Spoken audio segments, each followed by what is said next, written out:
Ladies and gentlemen, we are back again on our voice thread / notes / lecture / video thing. Hope you all are enjoying, or hope you all had a great weekend.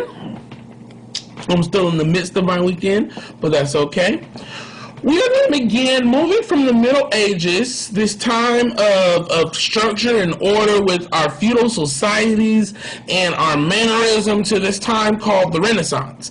And the time, this word Renaissance, as you'll find out, means rebirth. So I want you to take a second and think about that word rebirth. Rebirth. So to rebirth means to be born again. The question is, what is being birthed again? What was living that once died that is coming alive again within the hearts of people? And also we're going to look at that, how it started in its beginnings in Italy, and how this idea in Italy spread across Europe and actually begins to affect the whole entire world.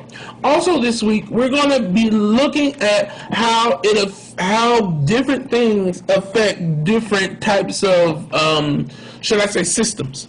How the Renaissance affects the economic system. How the Renaissance affects the cultural landscape. How the Renaissance affects geography. How the Renaissance affects politics or civics and governments. These are big concepts these are big lenses that we want to view every single concept out of that we do this year. So no matter if it's the Renaissance or World War I or World War II, I should be able to take one of those lenses and ask you, so how did World War I affect the economic landscape of the time, or how did World War I affect the culture of the time? All those things. So sit back, relax, make sure you take Cornell Notes. We're taking Cornell style notes. As I've been grading your Cornell Notes, I want to remind you that we're starting on the right side, that we're writing everything. We're going to write everything this time for this presentation. Write everything. Start on the right side. Once you finish, you're going to write three Costas level questions on each page of Cornell Notes that you take. 3 Costas level questions on each page of Cornell Notes that you take. So you should have at least 6 to 9 6 to 9 Costas level questions. 6 to 9 Costas level questions. Level 1, level 2, and level 3. Awesome. Let's begin. Okay, so as we begin to look at the context of the Renaissance, or things that happened to run, or things that maybe caused it to come into place, I want you to remember the example that I gave some classes, I believe I gave it all classes, that I gave of the remote. I had the remote in my hand, and I said we can learn a lot about the remote by describing its context. And when I asked you to describe the context, now remember the remote was gray. I said, to tell me that the remote is gray, that's not telling me the context. To tell me that the remote is used for what the remote is used for, that's not describing the context. But when we describe the context, we talk about the things that surround it. I said the remote is in my hand. That's surrounding it. That's not the remote itself. The remote is in my hand. The remote is in the hand of a teacher. At that time, the smart board was behind me. The remote is behind the smart board. The remote is below a projector. So we can pretty much assume that the remote could probably be a remote control for a video projector or some type of projector that's used in a classroom, just because we know about the context. So let's look at the context of the Renaissance, okay? Some things that were happening. There were a lot of changes in society. There was a population decrease. Let's remember what had just went on that caused there to be a decrease in the population. Remember, in the Middle Ages, we had this thing called the Black Death, or the bubonic plague. And in the bubonic plague, the population of Europe went down from about 75 million to about 38 million. So the population decreased by about half.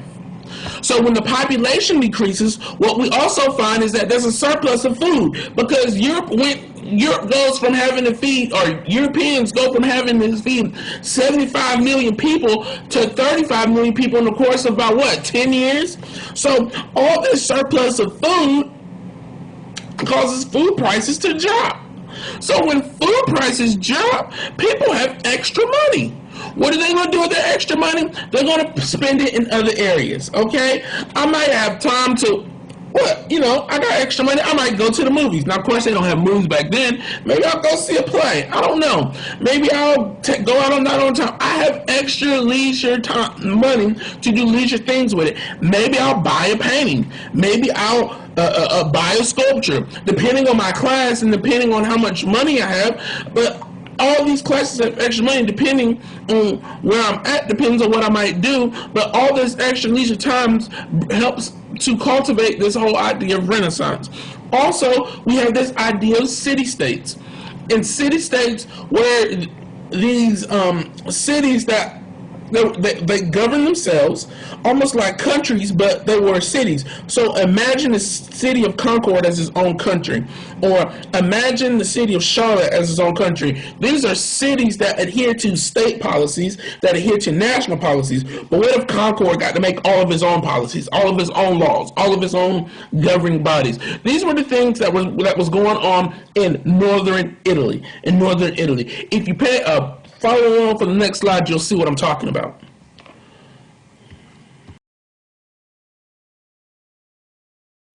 So take a look here. In southern Italy, we still have a lot of feudalism going on down here, which is cool. But up in northern Italy, we have Milan, we have Venice, we have Florence. All these are what we call city-states. All these, they're cities that act as basically countries, because at this time in Italian history, after the fall of the Roman Empire, and after the fall of all these great things, there hadn't yet been a entity strong enough or powerful enough to unite Italy back into one country, to unite Italy. So we have the creation of all these city-states up north. And in these city-states, what you have is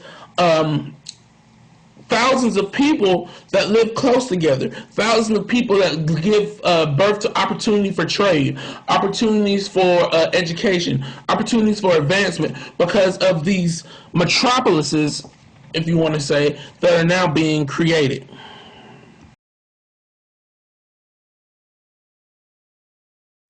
Now we're also going to see that, look at Italy's location. Remember, we talked about this a little bit last week. Italy's location is right here. Jerusalem, which is present-day Israel, is right here. We have this holy war of sorts going on down there, which we call the Crusades.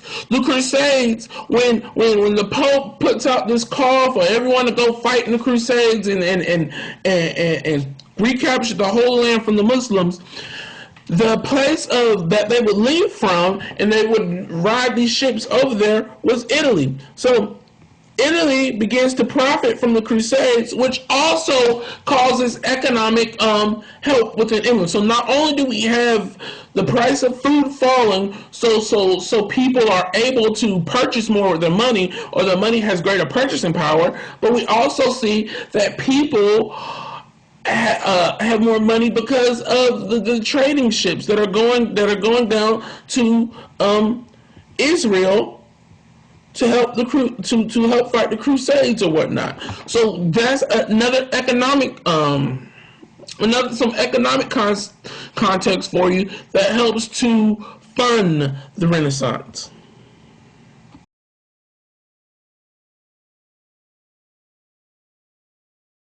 Hello, ladies and gentlemen. I'm back in the flesh, live and in the flesh. So the things that we really want to look at when we talk about the Renaissance, the first thing is this idea of humanism. The idea of humanism is going to influence, or the concept of humanism is going to influence all the major components of the Renaissance. Also, we want to look at the appreciation of Roman and Greek culture that leads to a lot of discoveries and a lot of inquiries and a lot of growth in this idea of the Renaissance. We're going to look at, the third thing that we're going to look at is writing and literature. How people's writings begin to change because of the Renaissance. We're also going to look at science, how there were developments and advances in science because of the Renaissance. And lastly, but definitely certainly not least, one of the most influenced parts of the Renaissance was art. Okay, we want to look at how art changed, how art was influenced because of the Renaissance, and maybe we're going to take a look also this week, or maybe if we might have already done it yet, just depending on the time that you view this video. We're going to look at some of those influential artists of the Renaissance, some of those pictures that we know today, and we just never thought about their time period or the concepts that these pictures were birthed out of.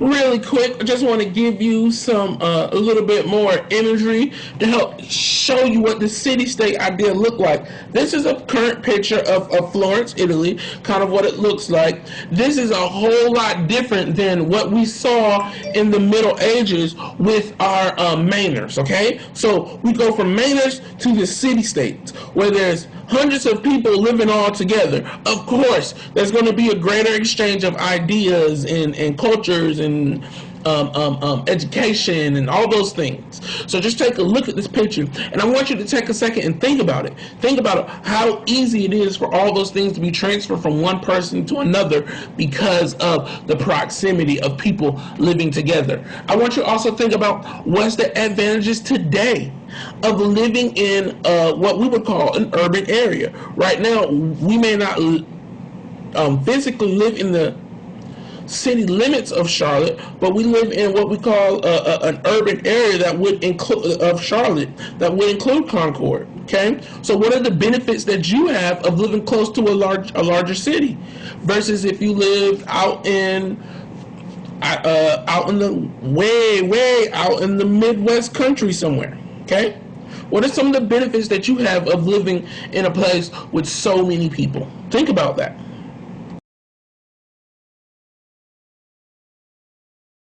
So here's this idea of humanism. Humanism. So what we see is, once again, people became interested in the humanities. Humanities is rhetoric, or rhetoric is up here. This word rhetoric kind of means like debate, like when we have a deep, nice debate conversation. We also see that humanists, this idea of these people who considered themselves humanists, they also believed in the accomplishment of the individual. This is what humanism is. Humanism believes in the accomplishment of the individual. How well am I performing? How good of a person can I be as an individual? Versus in the Middle Ages, where we see an emphasis from the church church teachings would tell people that these things were not important. What matters is the afterlife, okay? So, for example, we got the Crusades. Go ahead, it's okay to sacrifice your life because you'll be rewarded in the afterlife. Humanists said, well, no. We want our reward now. Accomplish and achieve and enjoy things now. It's important to be the best person you can be now. Also, humanism begins with the thoughts of this guy named Giovanni and Francesco, who both wrote, this is interesting, they both wrote in the common language of the people. So they didn't write these big, heavy, dense books that people couldn't read and understand. They wrote for the common average individual to be able to read. And when they wrote humanistic thoughts. They wrote ideas that embrace and push forward humanism. Humanism is going to revisit the intellectual works of the Romans and the Greeks, and it's going to make improvements to and new discoveries. It's going to make improvements to what they discovered and also create new discoveries.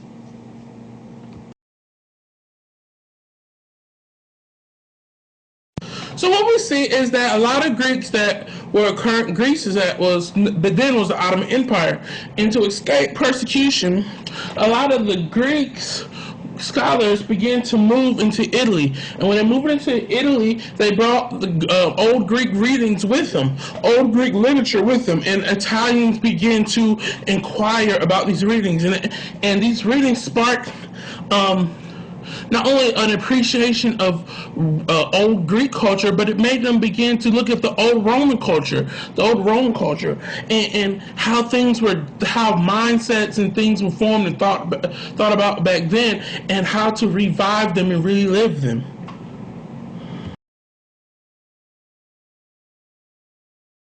Wonderful things was going on in the Renaissance, that it was a time of peace. There are a lot of wars that were going on in Europe at the time.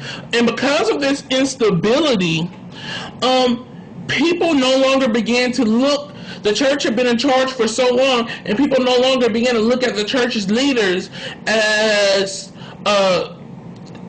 well, they begin to look to other resources, or what we call secular or non-spiritual things, for guidance on political affairs and advice for how life should be lived, as well as those spiritual reasons. So one of those things is writers. People begin to write. Writers begin to write more, and people begin to read their writings, and their writings often reflect these humanistic ideals. One of those writers was this guy by the name of Machiavelli, who wrote this book called The Prince. It was in this is where this whole idea of the end justifies the means, and he says that leaders should do whatever it takes to gain and keep power within their city. Okay, and the ends may justify the means. So if I'm a leader and I have to, let's say I make a law that says no one can swim in the lake because the lake has alligators, which makes sense, right? I'm a leader, the lake has alligators, I don't want anyone to get eaten by alligators. So the means justifies the ends means that, let's say as a leader I decide to go and tie everyone's legs and arms together so that I make it impossible for them to go swim in the lake. Now you may say, wow, that's crazy. You're doing a lot. Mr. Hill, you are doing the most in order to make people not swim in the lake. Well, my end goal is safety. And the means, whatever means I need to do to justify that, it's okay. That's what that's the words or the ideals that Machiavelli echoed in his writings in The Prince. Okay, these writings by people like Machiavelli, these writings and this literature and these books began to shape and influence people. Now, this week we're specifically looking at humanism and Renaissance in Italy, but next week we're going to look at how the Renaissance spread throughout Europe and how it influenced authors such as Shakespeare. Okay.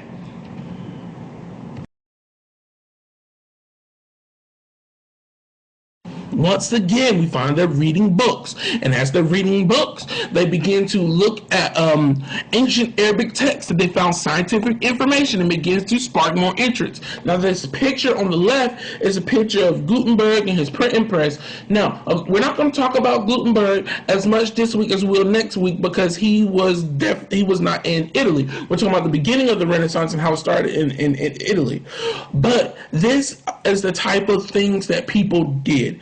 But because before science, when we talk about sciences, people studied the soft sciences. The soft sciences are like what we're doing now, history. History is a science, like I've explained, but it's a soft science. Politics, geography. When we ask questions about all those things, these are soft sciences. Sociology. When we begin to ask questions about the world and answer them, these are soft sciences. But during the Renaissance is when people began to study the natural world and the natural sciences, or the hard sciences like biology, chemistry, astronomy, anatomy, all these things as well.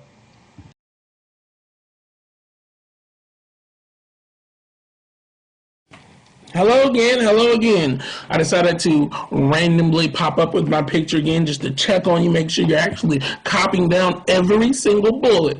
This week we're copying down every single bullet because this is to make sure that we get in the habit of writing and not skipping things. Because as I've noticed from last week, a lot of you skip some of the important information that I asked you to copy down, okay? So I only wrote important stuff this time, and we're going to copy everything. Awesome. One of the biggest influencers in the Renaissance was art. Now, this picture to the left is a picture that we all know, we've all seen, called the Mona Lisa. Okay?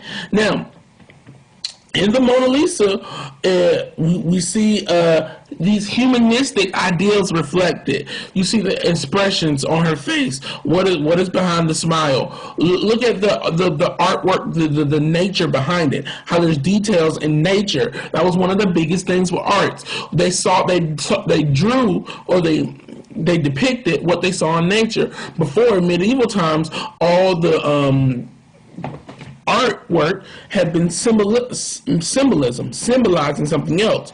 But the Renaissance writers and the Renaissance artists were very just they depicted what they saw. What you see is what you get. This is when we see a better quality of artistry coming as well, because they were so focused on making sure they drew what they saw that we see better three-dimensional pictures being drawn. Okay. Before, in medieval times, we saw that most of the artists were actually hired by the church. But now we see artists in the private arena, because artists are going to be all this extra money people have. They're going to commission artists to draw paintings, commission artists to make sculptures, and they will work for whoever paid the most instead of just working for the church. In efforts to look as real and as natural as possible, artists became better at multi-dimensional pictures. Once again, this is why I say 3D pictures, okay?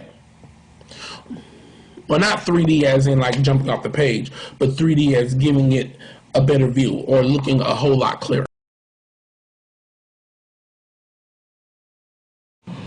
Okay.